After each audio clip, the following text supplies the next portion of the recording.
We're talking about the murder of Johnny Jackson. Our affiliate WFTX in Fort Myers, Florida, has the story.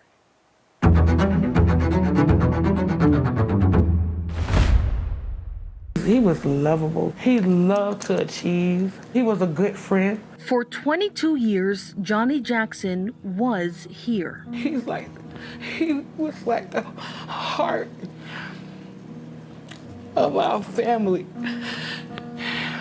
His mom, Thomasina Daniels, says that all changed in the wee hours of the morning on July 16th, 2020. A family fun day weekend. All of my grandkids, everybody was out there. A family gathering at the Lani Kai in Fort Myers Beach ended with bullets. About 12 o'clock, my 12-year-old Judah calling me on the phone, screaming, hollering.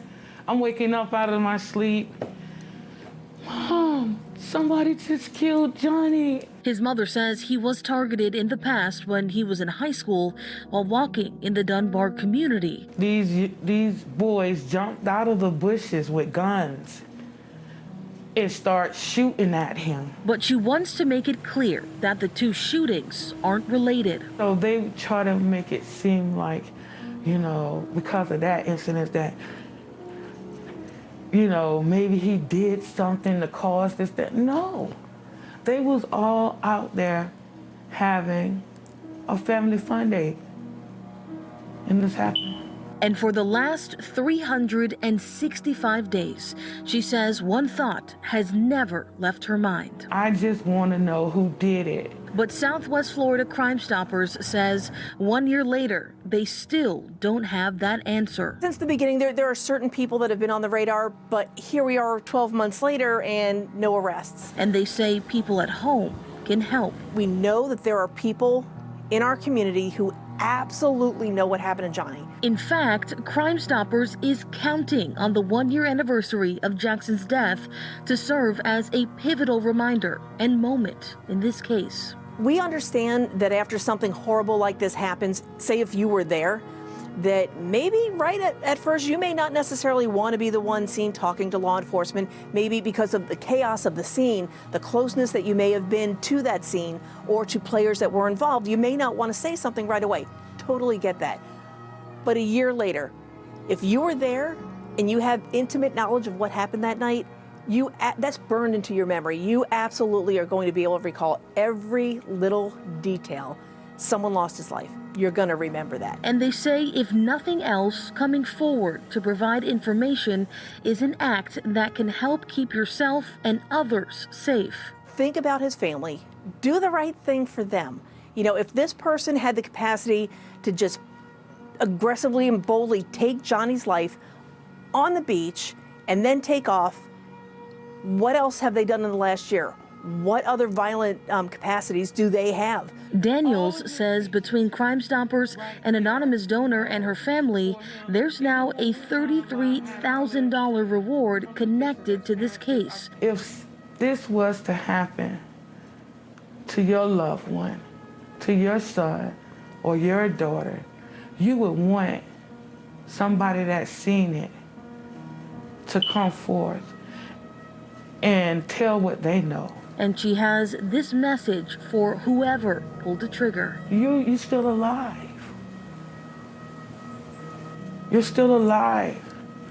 You can admit you're wrong, suffer your consequences, and move on with your life. But my son, he's dead. If it's any good, any kind of good in you, admit you're wrong.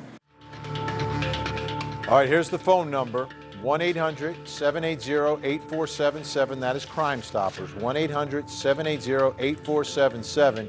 Coming forward to do the right thing. There's also a $33,000 reward, so there's even more incentive. But at the end of the day, come on. If you've got the information, just provide it. Get it done. I can't stress enough how this destroys people. It absolutely destroys people. But look at what we heard in the piece. I mean, there's a killer out there. There is a killer walking free. And you could be the one that has the piece of information that takes the killer off the street. Justice for a family, and maybe you save another family from going through what Johnny's family is going through. All right, still with us, retired FBI Special Agent Bobby Chacon and retired police commander and host of Profiling Evil podcast, Mike King. Also joining us in Fort Myers, Florida, Johnny's mom, Thomasina Daniels. And joining us by phone tonight, a reporter from our great affiliate, WFTX, Rochelle Aline is with us. Thank you, everyone. Thomasina, thank you so much. On behalf of everyone at Court TV, our thoughts are with you. We are so sorry for your loss, and we will keep this story going, and that's all I can do. But we know there's someone out there that can do a lot more tonight. Thomasina, I want to make this real for people. I want them to understand what Johnny's all about, what his life and what you are missing tonight and every night. Johnny was the glue to our family. If any one of us in our family had some kind of falling out, Johnny is gonna bring us back together. All of my grandkids, which is his nieces and nephews, they loved him because, like, when my daughters had to work and couldn't find a babysitter, he would watch, the kids, his nieces and nephews for them. He was everything to us. He was everything. He loved his sports, an awesome, dynamic basketball player. He was that kid that when he come outside to play, the whole community is coming out. Yeah, that's who he was. I can see it in the pictures. I can see it. Yeah. I mean, it just jumps right out at you. Yeah, very loving, caring. Tell me about that weekend, though. It was a family fun weekend? Yes, him and all of my kids, they rented 3 days out to the resort, the Lanikai Resort, to have a family fun day. All the kids and the grandkids bonding together, having a family fun day. Yeah. And I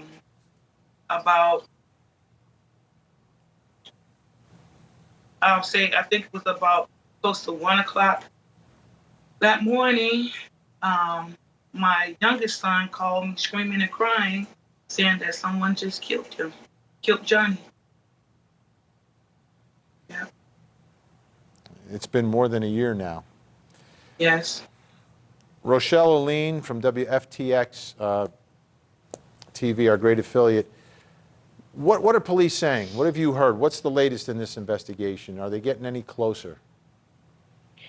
At this point right now, we're still waiting to get some more information on how many tips stories like this have generated. But as far as I know, no arrests have been made. And so that's why, segments like these are so important to push and really encourage people to share tips, because police say, again, like you saw in the piece, while they have had some people of interest or some people they've been keeping tabs on, nothing concrete enough for them to make an arrest in this case so far.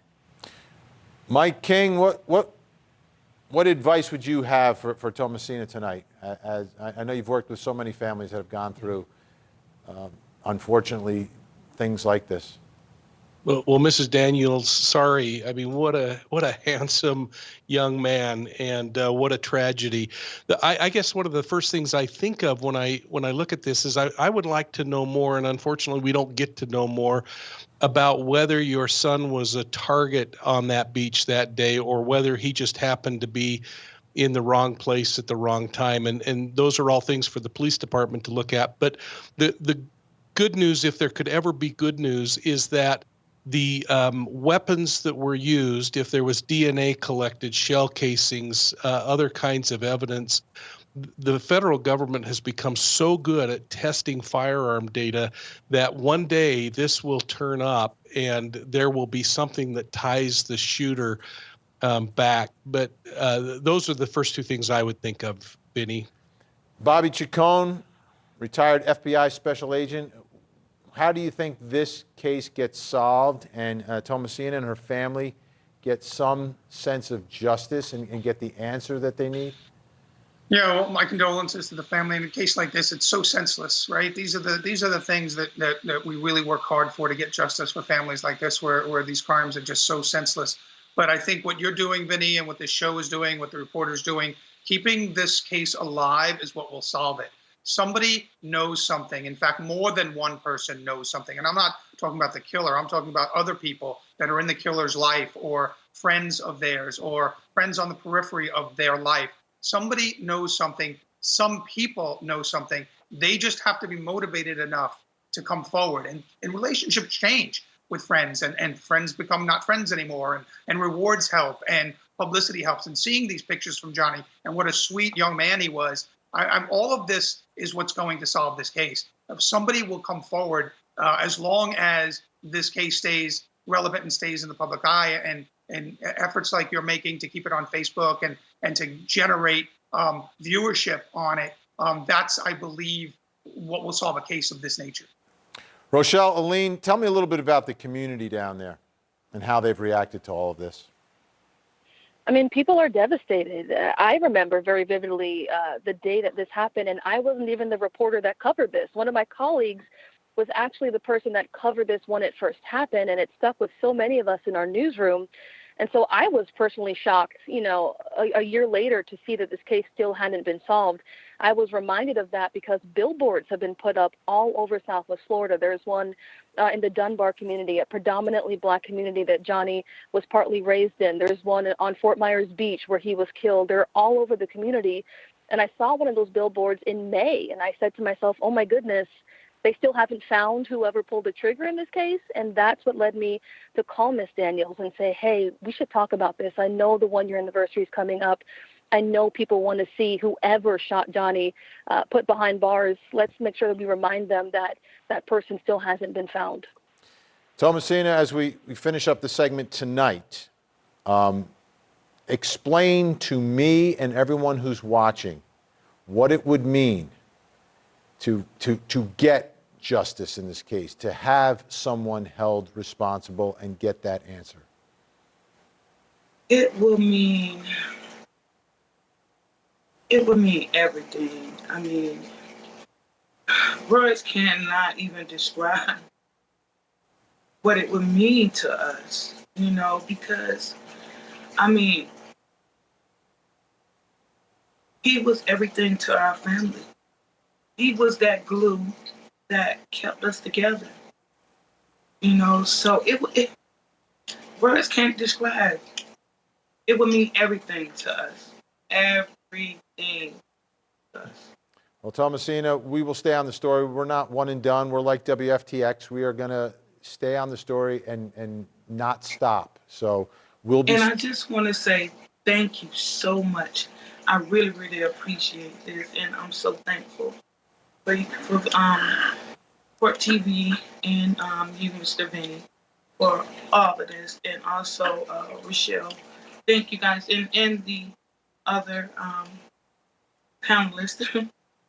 Thank you guys so much. Absolutely, absolutely. Thomasina Daniels, Johnny's mom, thank you so much for joining us. Rochelle, Aline, WFTX, Bobby Chacon, and Mike King, always appreciate you guys as well. Again, we're going to stay on the story. We will speak again. Thank you so much. Thank you.